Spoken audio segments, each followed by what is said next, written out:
swing arms, and you have only one shock absorber. So this one here exactly in the center of the swing arm. And that shock absorber is adjustable, so you have the nut right here. And that shock absorber is gonna do two things. It's gonna adjust the height, and also it's gonna adjust The ride. the shocking performance in that piece. So two jobs will being done by this piece. First one is to adjust the height by adjusting the nut right here, and the other one is the shocking rate of the shock absorber. So it has certain performance, and that nut will affect that performance.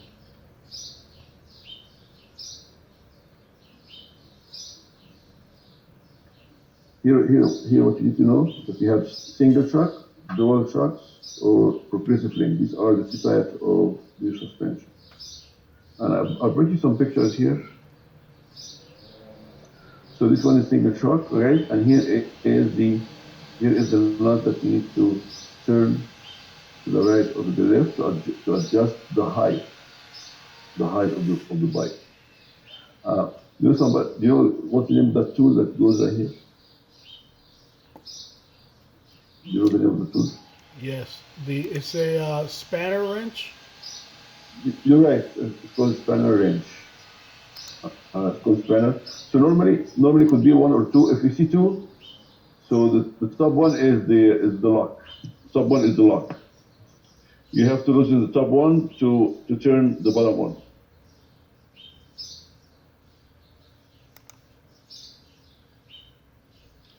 So remember the tool that is used to adjust the rear suspension is called spanner. SPANNER, spanner.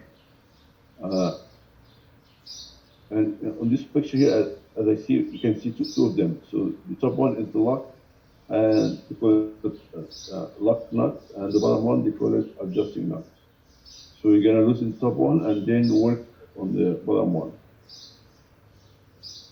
When you work with the bottom one, you gotta adjust. Remember the height, the rear suspension height. Question from somebody? Yes. When you're adjusting the height, so when you turn it up, that raises the height, or does it? Yeah, that raises the height. Yes. No. If this one here, sorry, this one. If this one goes up, now what's gonna happen is you gotta bring the bike down. You gotta bring this suspension down. If you bring this nut down, now you're bringing the rear suspension up.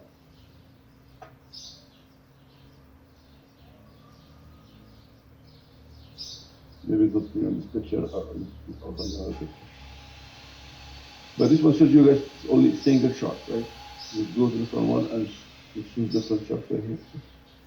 So this is the old bikes. Normally you have two struts.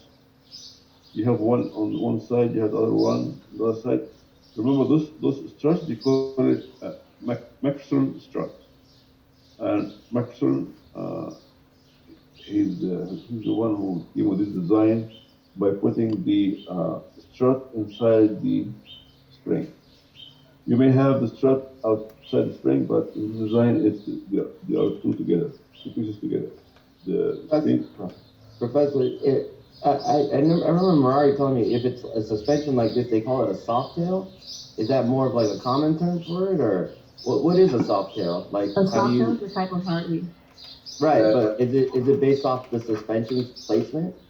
No, a soft tail is actually a different model. The soft tail has the suspension or the spring or the dampeners underneath the bike.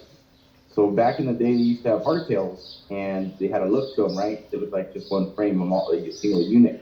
Well, a soft tail looks similar, but it has a swing arm. That's why they hide the springs underneath the bike. So Underneath it, okay. Yeah. That's what makes it a soft tail. Okay, all right, thank you. Sorry, I don't mean to interrupt. I just. That's Go fine. ahead. That's fine. Soft tail, guys, is a description of the suspension you have on the bike. It's distinguish that suspension from different suspension. Uh, and this spring right here, guys, has special tension. And if you put different springs, you're gonna have special tension. So you have aftermarket struts, the whole thing. You can replace the whole thing and it'll give you different suspension because you're changing the dumping